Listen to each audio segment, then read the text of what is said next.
రాజు అయినటువంటి, ఇంకా చెప్పాలంటే దేవుని హృదయానుసారుడైనటువంటి దావీదు తన జీవితంలో అనేక విధాలుగా దేవుని స్తుతిస్తూ వచ్చాడు. ఒకసారి సమయంలో తన యొక్క జీవితంలో ఉన్నటువంటి దశలను గురించి కూడా, అంటే ఆ యొక్క పరిస్థితి గురించి కూడా ఆయన చెప్తూ ఈ మాట చెప్తున్నాడు. దయచేసి బైబిల్ ఉన్నవారు ఆ మాట కొద్దిగా చదువుకుందాం. అక్కడ రాయబడిన మాట మనం చూసినట్లయితే 39వ కీర్తన 5వ వచనము మొదటి భాగాన్ని చదువుకుందాం. 39వ కీర్తన 5వ వచనం, నా దినములు పరిమాణము నీవు ఎంతెంత, మా తల్లి బెత్తెంత కాదు, బెత్తిడంతా. బెత్తిడెంత అయ్యా చెప్పాలి? బెత్తిడెంత? అందరూ 4 ఏళ్ళు చూపిస్తున్నారు, అంతేనా? కరెక్టే. బెత్తిడే అంటే ఎంత? 4 ఏళ్ళు పరిమాణం. మన యొక్క బ్రతుకు పరిమాణం బాగా వినండి. ఒకవేళ నువ్వు ఏ దశలో ఉన్నావో నీకు అర్థమైపోవాలి. ఇప్పుడు మొదటిది ఏమిటన్నాడు? బెత్తెడంతా అంటే మన యొక్క జీవితం 4 వేళ్ళే. 4 వేళ్ళే. మొదటి చెప్తాను, బాల్యం. మీ ఏళ్ళు ఉంచుకోండి. 4 ఏళ్ళు చూపించారే, వాళ్ళు 1 ఏళ్ళు ఉంచుకోండి, బాల్యం అయిపోయిన వాళ్ళు. రెండోది ఏమిటో తెలుసా? కౌమారం. మూడోది ఏమిటో తెలుసా? యవ్వనం. 4వది ఏమిటో తెలుసా? వృద్ధాప్యం. అర్థమైందా? 4 దశలే. దావీదు చెప్పింది తప్ప లేదు. మన యొక్క బ్రతుకు పరిమాణం ఎంతట?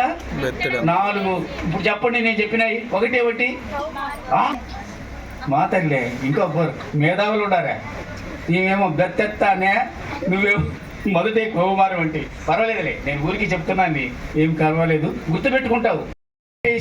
ఏమిటండి? మొదటిది ఏమిటంటే మంది బాల్యము. రెండోది ఏమిటి చెప్పండి? కౌమారము. మూడోది ఏమిటి చెప్పండి? యవ్వనము. 4వది ఏమిటి చెప్పండి? వృద్ధాప్యము. ఇప్పుడు మీరు ఫంక్షన్కి వచ్చారు కదా, ఏ ఫంక్షన్కి వచ్చారు? ఏ ఫంక్షన్కి వచ్చారు? కౌమారం కదా. మొన్నటిదాకా ఏంది దీపిక? బాల్యం అంటే చిన్నప్పుడు, బాల్యం అంటే పాలు తాగే వయసు. ఇప్పుడు కౌమాన వయసు పోయి యవన స్థితికి వచ్చింది, 3వ దశలోకి వచ్చింది. అవునా? మళ్ళా చెప్తున్నాను, బాల్యం అయిపోయింది, కౌమారం అయిపోయింది. ఏ దశలో ఉందా పెద్ద ఆయన చెప్పండి? ప్రార్థన చేస్తా కూడా పెద్ద మనిషి అని అన్నాడు ఆయన కదా ప్రార్థనలో. దీపిక ఇప్పుడు ఏమైపోయిందట? పెద్ద మనిషి అయింది. అయితే ఇంత హంగామా చేసుకోవాలా? కాబట్టి చెప్తున్నాను పిల్లరా, మన దశలు మనం ఎరుగున్నట్లయితే కదండి. మొదటిది బాల్యం, రెండోది కౌమారం. బాల్యం అంటే ఏంటంటే పాలు తాగే వయసు, నడిచేటటువంటి స్థితి బాల్యం. ఆ తర్వాత కౌమారం అనేది ఎలా ఉంటుందని అంటే స్కూల్కి పంపిస్తాము, చదువుకుంటూ ఉంటాడు కదండి.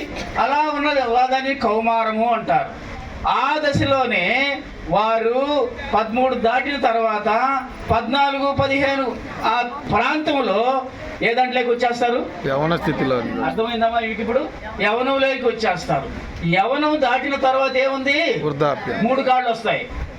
అప్పుడు దాకా 2 కాళ్ళ మీద నడుస్తుంటారు కదండి. వృద్ధాప్యంలోకి వచ్చేటికి ఏం చేస్తారు? 3 కాళ్ళు. 3 కాళ్ళు వచ్చేస్తాయి. కాబట్టి ఎక్కువ దీర్ఘకాలం ఉండేది ఏది అని అంటే యవన కాలమే జీవితంలో. ఎందుకని? 13 నుంచి లేకపోతే పాపకి ఎన్నో సంవత్సరాలు, కానీ 15 సంవత్సరాలు కావచ్చు. 15 నుంచి 45 వరకు అంటే దాదాపు 30 సంవత్సరాలు. ఏ కాలం ఇది? యవన కాలం. యవన కాలం. ఇంత దీర్ఘం ఉండదు. ఆ తర్వాత ఇటు పట్టుకోనో పైకి వెళ్ళిపోతారు. అయితే ఒక విధంగా చెప్పాలి అని అంటే కదండి, వృద్ధాప్యం చాలా తక్కువ అనిపిస్తుంది ఎగురుకో. అందుకని ఆయనే అంటాడు కదండి, నా ఆయుష్ 70 సంవత్సరాలు, అధిక బలం ఉంటే 80 సంవత్సరాలు కదండి. ఇది దావీదు చెప్పిందే ఇది కూడా. కాబట్టి జ్ఞాపకం చేసుకుందాం, బెత్తిడంతా దాంట్లో మన జీవితం ఉంటే ఎంత విర్రవిగిపోతామో. బాల్యం అయిపోయింది, కౌమారం అయిపోయింది, యవ్వనంలోనికి వచ్చినటువంటి ఈ బిడ్డ కదండి, దీర్ఘకాలము ఈ యొక్క మూడో దాంట్లోనే ఉండాలి, మూడో పాయింట్లోనే ఉండాలి, మూడవ దశలోనే ఉండాలి.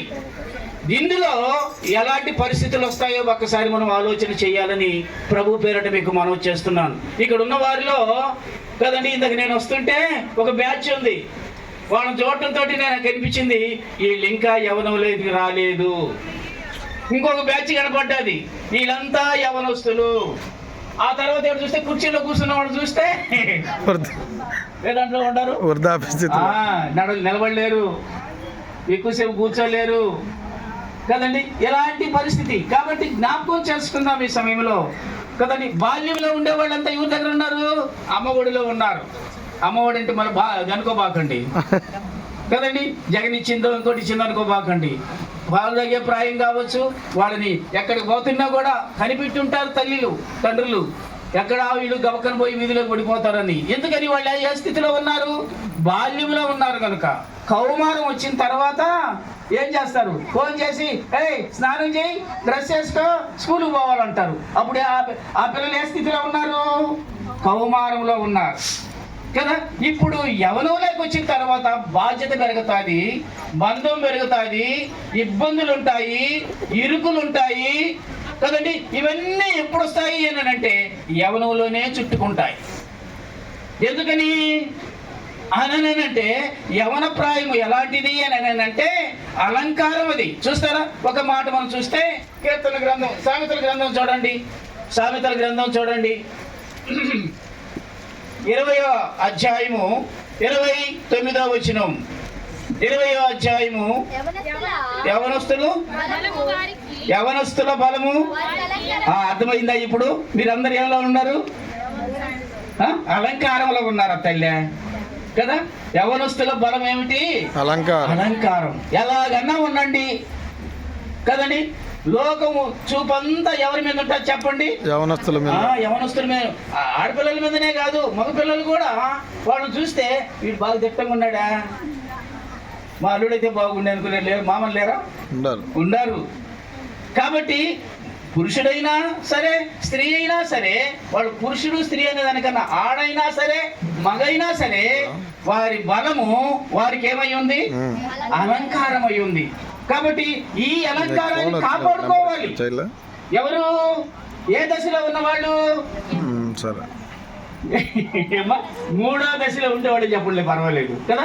యవన కాలంలో ఉండేవాళ్ళు ఈ దినాన ఇదిగో మీరందరూ వచ్చేసారు, చాలా చక్కగా ఆమెను అలంకరించారు కదా. మనం అందరం కింద కూర్చున్నా ఆమెను మాత్రం పైన కూర్చోబెట్టారు. అందులో స్పెషాలిటీ ఏమిచ్చినారు? కుర్చీ ఇచ్చారు కదండి. ఆమె బాగా పెరిగిన తర్వాత పక్కన ఆ కుర్చీ వరకు ఏం చూస్తూనే ఉండాలి. కాబట్టి యవన కాలంలో ఉండేటటువంటి వారికి ఎంత పరిస్థితి వస్తుంది అని అంటే ఇబ్బందులు ఉంటాయి, ఇరుకులు ఉంటాయి, స్నేహం ఉంటుంది కదండి, అన్ని పరిస్థితులు వస్తాయి. అయితే ఇప్పుడే కదండి దేవుని వాక్యం చదివిస్తూ ఉంది. ఏమని చెప్తున్నారు తెలుసా? యవనస్తులు తప్పక తొట్టిల్లుతారు. ఎప్పుడు ఏం చేస్తారంటే యవనస్తులు తప్పక తొట్టిల్లుతారు. అవును పిల్లరా, బాగా జ్ఞాపకం చేసుకోండి. ఈ దినాన 12 మంది అన్నలు ఉన్నారు ఒక సహోదరికి. బాగా ఆదికాండం అంతా తిరిగేసేసినట్టున్నారు కదా. 12 మంది ఉన్నారు. 12 మందికి ఒకే ఒక చెల్లి. ఈ చెల్లి తొట్టిల్లిపోయింది. ఎలా తొట్టిల్లింది అని అంటే కదండి, ఊరు కానీ ఊరికి వచ్చేసినారు, ఊరు కానీ ప్రదేశానికి వచ్చేసినారు. వచ్చేసిన తర్వాత అన్ననంతా తమ పని వాటికి వెళ్ళిపోయినారు. కొత్త ఊరు కాబట్టి వాళ్ళు సంపాదించుకోవాలి కాబట్టి పక్క ఊర్లకి, పక్క ప్రదేశానికి వెళితే ఈ ఇంట్లో ఉండొచ్చుగా, ఇంట్లో ఉండలా. ఏం చేసింది అని అంటే ఈ ఊరు ఎట్టుందో, ఇక్కడ ప్రజలు ఎలా ఉన్నారో చూడాలనుకుంది. నేను ఇందాకే చెప్పాను, యవనుల బలము అంటే ఎవరో ఇప్పుడు ఆమె చెప్పింది దీనా అంట. దీన అందము ఆమె బలాన్ని చూపిస్తుంది, ఆమె బలము ఆమె అలంకారాన్ని చూపిస్తూ ఉంది. వెళ్ళింది ఈమె. వెళ్ళేటప్పటికి ఆ ఊర్లో ఉన్నటువంటి యవనస్తులు ఒకడు, అంటే ఆ ఊరి పెద్ద అనుకోవచ్చు, నాయకుడు అనుకోవచ్చు, అతడు కన్ను ఎవరి మీద పడ్డది? దీన. ఎందుకని? అంటే ఒకటే ఒకటి తండ్రి చెప్పినాడు. ఏమని చెప్పాడంటే, అమ్మా నేను చూస్తే వృద్ధుణ్ణి, మీ అన్నను చూస్తే యవనస్తులు, బాగా పౌరుషం కలిగిన వారు, నీ నుంచి నా కుటుంబానికి కానీ నాకు కానీ చెడ్డ పేరు రాకూడదు అని చెప్తున్నా ఆమె తల ఎగరేసి మరీ పోయింది. తల ఎగరేసి పోయి ఏమైపోయిందండి, తప్పక తొట్టిల్లంది. ఎంతగా అంటే తన జీవితాన్ని పాడు చేసుకున్నటువంటి పరిస్థితి. అలాంటి పరిస్థితి ఉండకుండా ఉండేదాని కొరకే దేవుడు ఏమిచ్చాడో చూడండి. మరలా అదే కీర్తనల గ్రంథంలో మీరు చూడండి, ఏమి రాయబడిందో చూడండి పిల్లరా. కీర్తనల గ్రంథంలో మనం గుర్తు చేసుకున్నట్లయితే అక్కడ రాయబడిన మాట చూడండి, 119వ కీర్తన. ఇక్కడ కూడా యవనస్తుల గురించే రాయబడింది. అక్కడే ఒక దగ్గరేమో తొట్టిల్లుతారని రాయబడింది. ఆ తొట్టిల్లిన వారు ఎలా సరిచేయబడతారో 9వ వచనంలో చూడండి ఏం రాయబడిందో. 119వ కీర్తన, యవనస్తులు దేని చేత ఎనుదివిక దేని చేత తమ నడతను ఏం చేసుకుంటారట, పిల్లలు శుద్ధి చేసుకుంటారు. ఎలాగా? కిందనే రాయబడి ఉంది దానికి జవాబు, దేవుని వాక్యమును బట్టి దానిని జాగ్రత్తగా చూచుకొనడం ద్వారా ఆ తొట్టిల్లటువంటి స్థితిని వారు మార్చుకోగలుగుతారు. అర్థమైందా? ఇప్పుడు తొట్టిల్లుతారు కాదంటూ లేదు, దీనాలాగా ఇబ్బందులు పడకూడదు. నేను అంతే చెప్పాను, యవ్వన కాలంలో అష్ట కష్టాలు వస్తాయి, ఆశీర్వాదాలు ఉంటాయి, అదే సమయంలో ఆపదలు కూడా ఉంటాయి. అలాంటప్పుడే కదండి ఈ స్థితిలో ఉన్నటువంటి ఈ యవనస్తులైన బిడ్డలు చాలా చాలా చాలా 3 సార్లు చెప్తున్నాను నేను, చాలా చాలా చాలా ఇదిగా ఉండాలి. మేము యవనస్తులం కాదు ఇప్పుడు కదండి, మాకు పెళ్ళిళ్ళు అయిపోయినాయి అనుకుంటున్నారేమో. ఎంతవరకు యవన కాలం అని చెప్పినాను నేను? 40. అంతే చాలా 45. ఇప్పుడు నేనుండి ఎవరినైనా ఉండి అదిగో మన బన్నబా అన్న ఉండి ఏమన్నా ముసలోడు అంటే ఊరుకుంటాడా? ఊరుకోండి. ఏమనుకుంటున్నావు నన్ను? ఒకవేళ మేసాలు తెల్లబడ్డాయని నన్ను ముసలోడు అంటాడు. అంటే ఆయన మన మనసులో కానీ ఆయన ఉద్దేశంలో కానీ ఏమనుంటుంది? 60 వచ్చేంత వరకు, లేకపోతే 50 వచ్చేంత వరకు అయినా కూడా నేను ముసలోడు కాదయ్యో అని అంటూనే ఉంటాడు. నేనంటా మళ్ళా నేను ముసలోడినని కదండి. ఎందుకు చెప్తున్నాను అంటే 40-50 వరకు ఏమనుకుంటారు ప్రతి వ్యక్తి కూడా మనసులో, యవనస్తుడే అనుకుంటాడు. కాబట్టి జ్ఞాపకం చేసుకుందాం ఈ సమయంలో, బాగా ఆలోచన చేయండి. తొట్టిల్లుతారని చెప్పినటువంటి అదే గ్రంథకర్త ఏం చెప్తున్నాడు అని అంటే, యవనస్తులు దేని చేత తమ నడతను శుద్ధి చేసుకుంటారు అంటే నీ వాక్యము బట్టి దానిని జాగ్రత్తగా చూసుకోవాలి కదా. నాకు పుస్తకాలు ఉన్నాయి, నేను 9వ తరగతో 8వ తరగతో చదువుతున్నాను, నీకు బైబిల్ చదివే సమయం ఏడుంటుందని అనుకుంటున్నావా నీవు దీపిక? కాదు. నీ జీవితంలో ఈ బైబిల్ అనేది ఏమైపోవాలి? మిళితమైపోవాలి. ఈ దినాన నీకు సూచిక ఇది. కారణం ఏమిటనంటే ఈ వాక్యమే నీ చుట్టూ కంచి వేస్తుంది. బాగా ఆలోచన చెయ్యండి. ఈ వాక్యము ఒక యవనస్తుడిని కానీ ఒక యవనస్తురాల్ని కానీ ఏం చేస్తుంది? కంచి వేస్తుంది. ప్రియురా, యోబుకు 10 మంది పిల్లలు. నిద్ర లేస్తే యోబు ఏం చేసేవాడో తెలుసా? తన పిల్లలందరినీ పెట్టుకొని కదండి ప్రార్థన ధూపం వేసేవాడు. అలా చేసిన దాన్ని బట్టి సాతానుడు వచ్చి ముట్టుకోపోతే వాళ్ళ చుట్టూ ఏముందో తెలుసా? ఉందా లేదా? కదండి భయపడిపోయి వెళ్ళిపోయినాడు. దేవుడు ఆడికి వెళితే, ఏమయ్యా వచ్చావు నా దగ్గరికి అని అడిగితే, ఏంటి వారి పిల్లలు ముట్టుకుందామని పోతే, వాళ్ళ కుటుంబాన్ని ముట్టుకుందామని పోతే, వాళ్ళ ఆస్తిని ముట్టుకుందామని పోతే చుట్టూ నువ్వు కంచి వేసి ఉండవయ్యా. ఆ కంచి వేయటానికి కారణం ఏం చెప్పండి? వాళ్ళు ఏ దాంట్లో ఉన్నారు? దేవుని సన్నిధిలో, దేవుని వాక్యంలో ఉన్నారు. ఈ దినాన్ని చెప్తున్నాను ఈ పాపకి కదండి, దేని చేత నువ్వు భద్రపరచబడతావు అని అంటే దేవుని వాక్యం ఉంటేనే నువ్వు భద్రపరచబడతావు. కనుక ఈ సమయంలో గుర్తు చేసుకుందాం మన జీవితాల్లో. యవనస్తులారా, నేను చెప్తున్నాను, ఇప్పుడు 40-50 ఉన్నా కూడా యవనస్తుడివే నువ్వు. కాబట్టి 40 సంవత్సరాలు ఉన్నాయా, 50 సంవత్సరాలు ఉన్నా కూడా నీవు 13-15 సంవత్సరాల నుంచి 45-50 వరకు నీవు యవనస్తుడు, యవనరాలు కనుక మీరు జ్ఞాపకం చేసుకోండి, ఈ యవన కాలంలో, ఈ దీర్ఘ కాలంలో వచ్చే ఆటుపోట్లు కూడా నువ్వు తప్పించుకోవాలి అని అంటే ఏముండాలి నీ జీవితంలో? దేవుని యొక్క సన్నిధి, దేవుని యొక్క వాక్యం నీలో ఉన్నప్పుడే నీకు, నీ కుటుంబానికి, నీ బిడ్డలకు ప్రతి దానికి దేవుడు కంచె వేస్తాడు. గనుక ఈ సమయంలో గుర్తు చేసుకుందాం. నేను ఇద్దరు చెప్తాను, మీ ముందుకు తీసుకుని వస్తాను. ఇద్దరు యవనస్తులు రాళ్లే. వాళ్ళ జీవితంలో ఎలా వారు ఎదిగారో ఒకసారి మీ ముందుకు నేను తీసుకుని వస్తాను. చూస్తారా? నాతో పాటు మీరు గుర్తు చేసుకున్నట్లయితే కదండి.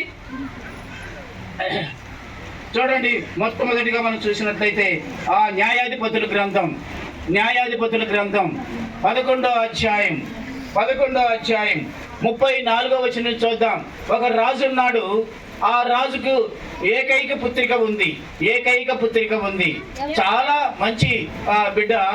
ఆ తర్వాత ఆయన ఏం చేశాడు అని అంటే, ఆ యొక్క శత్రువులు వస్తే వారి మీదకి యుద్ధానికి వెళ్ళే ముందు ఒక మాట చెప్పాడు. దేవునితో మొక్కుబడి చేసుకున్నాడు. ఏమని మొక్కుబడి చేసుకున్నాడంటే, దేవా, యెహోవా దేవా, నేను వెళుతున్నాను.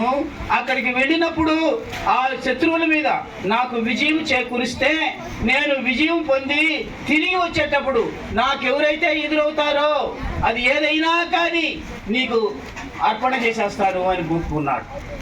ఏమని మొక్కుకున్నాడు? నీకు అర్పణ చేసేస్తాను అని మొక్కుకున్నాడు. సరేనని చెప్పి దేవుడు వెళ్ళాడు. యెఫ్తా ఈ యొక్క రాజుకి మంచి విజయం ఇచ్చాడు. దేవుడు శత్రువులు ఓడించేశాడు. చాలా సంతోషంగా వస్తున్నాడు, ఎగిరి గంతులేస్తూ వస్తున్నాడు. ఇప్పుడు చదవండి 34వ వచనం నుంచి. యెఫ్తా తన ఇంటికి వచ్చినప్పుడు ఎవరు ఎదురొచ్చారు చెప్పండి? ఆయన మొక్కుకున్నది ఏంటి చెప్పండి? కాదండి, ఏమంటది?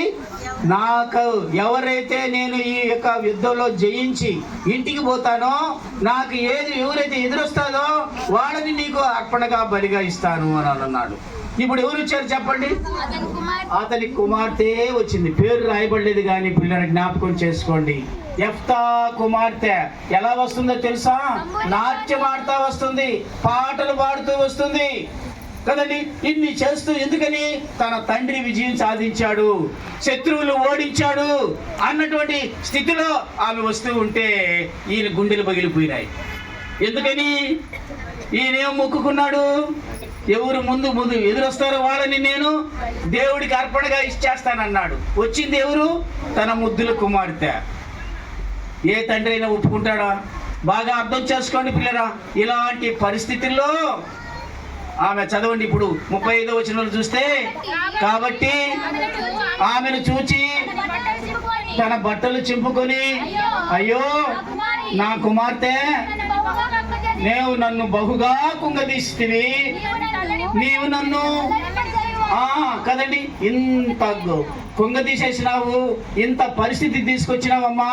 నేను అనుకున్నది ఒకటి, ఇక్కడ జరిగింది ఒకటి అన్నప్పుడు కుమార్తె కదండి, ఈ కుమార్తె ఎంత ధైర్యం కలిగినదో, ఎంత దైవభక్తి కలిగినదో ఈ యవనస్తురాలు అని చెప్తాను నేను, ఈ కన్యక అని చెప్తాను నేను. ఈ బిడ్డ తన తండ్రిని ఎలా ఓదారుస్తుందో ఒక్కసారి ఆలోచన చేయండి. యవనస్తులారా జ్ఞాపకం చేసుకోండి. మీ వల్ల మీ యవన కాలంలో వచ్చేటటువంటి చెడ్డ పరిస్థితి తల్లిదండ్రులకు రాకూడదు, పెద్దలకు రాకూడదు, నీ కుటుంబానికి రాకూడదు. చిన్నలకి పెద్దలకి ఎటువంటి పరిస్థితుల్లో ఇలాంటి పరిస్థితి రాకూడదు. తొట్టిల్లినావా తప్పిపోయినట్టే లెక్క. తప్పిపోయినావా దేవుని వాక్యానుసారంగా నువ్వు బ్రతికితే మళ్ళా దేవుడు సరిచేస్తాడు. కానీ నా ఇష్టం నేను చేసినట్టే అయిపోతుంది, నా బ్రతుకు బ్రహ్మాండంగా ఉంటుందని తలపు వచ్చిందంటే మాత్రం జీవితంలో చాలా ఇబ్బంది పాలవుతారు కదా. ఆలోచన చేయండి పిల్లరా. ఈ దినాన ఈనాడు యవనస్తులు ఎంతగా ఎంతగా ఎంతగా దేవుని వాక్యం నుంచి, దేవుని సన్నిధి నుంచి దూరం అయిపోయి కదండి అవస్థల పాలవుతూ ఉన్నటువంటి పరిస్థితులు ఉన్నాయి. అలా ఉండకూడదనే దేవుడి దినాన నీతో నాతో మాట్లాడుతూ ఉన్నాడు, మనందరితో మాట్లాడుతూ ఉన్నాడు. కారణం ఏమిటి అని అంటే, నువ్వు ఉన్నది 3వ దశలో. 2 దశలు అయిపోయినాయి. పాలు తాగే పరిస్థితి లేదు, గంతులేసే పరిస్థితి లేదు. ఈ దినాన ఏ దాంట్లోకి ఎంటర్ అయినాము? మూడో దశలోకి ఎంటర్ అయినాం. మూడో దశలో ఉన్నటువంటి పరిస్థితులు మనం గమనించుకోవాలి. దీపికాకి అదే చెప్తున్నాను నేను కదండి. ఇప్పుడు ఈ పాప ఈ రాజు యొక్క కూతురు, సీను యొక్క మూడవ కూతురు, గ్రేసము యొక్క మూడవ కూతురు కదండి, మోషే అన్న మనవరాలు. ఎందుకింత వివరంగా చెప్తున్నాను అని అంటే, ఈ పాపే కాదు, ఇక్కడున్న యవనస్తులందరూ కూడా ఒకసారి ఆలోచన చేయాలి. ఈ యెఫ్తా కుమార్తె ఏం చేస్తుందో చూడండి, బలపరుస్తుందో చూడండి. ఆమె నా తండ్రి నీవు యెహోవాకు మాట ఇచ్చావు, నీ నోటి నుండి బయలుదేరిన మాట చొప్పున నాకు చెయ్యి. ఎవరంటారండి అంత ధైర్యంగా? ఏ కూతురు అంటాదండి? పోయో నువ్వు చెప్పినవాడే చేసుకోవాలా నేనా? ఏమని అవుతున్నావు? నిజమే కదా? నాకేమి ఇంక లేవా ఏంది హక్కులంట? యానిచ్చి వస్తాయి? పెంచి పోషించడం కాదని మనం చేస్తున్నాము అని అంటే కదండి. అదే ఈ తల్లి ఏమంటుందయ్యా? నిజంగా తల్లి అనాలామని కదా. యెఫ్తా కూతురు ఏమంటుంది చెప్పండి మీరే.